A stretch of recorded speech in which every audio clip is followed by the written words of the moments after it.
বন্ধুরা, আজ আমরা দেখবো শাকিব খানের মুভির কিছু জনপ্রিয় গান। তার আগে আপনি যদি আমার চ্যানেলে নতুন হয়ে থাকেন তাহলে অবশ্যই আমার চ্যানেলটিকে সাবস্ক্রাইব করে রাখুন।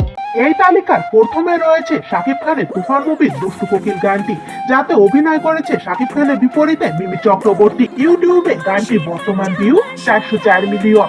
এরপরেই যে গানের কথা আসে সেটি হলো লাগি মুরাতুরা গান। এই গানে সঙ্গীত শিল্পী ছিলেন প্রীতম হাসান।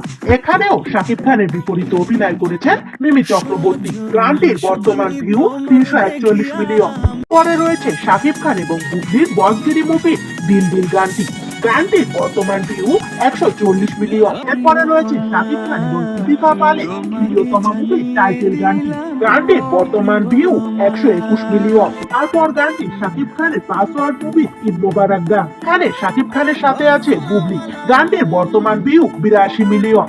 তো ভিউয়ার্স, আপনারা দেখলেন শাকিব খান অভিনীত মুভির কিছু জনপ্রিয় গান। গানগুলো আপনাদের কাছে কেমন লেগেছে জানিয়ে দিন কমেন্টে। সেই সাথে জানিয়ে দিন আপনাদের পছন্দের নায়িকাকে এবং শাকিব খানের সাথে কোন নায়িকাকে দেখতে ভালো লাগে।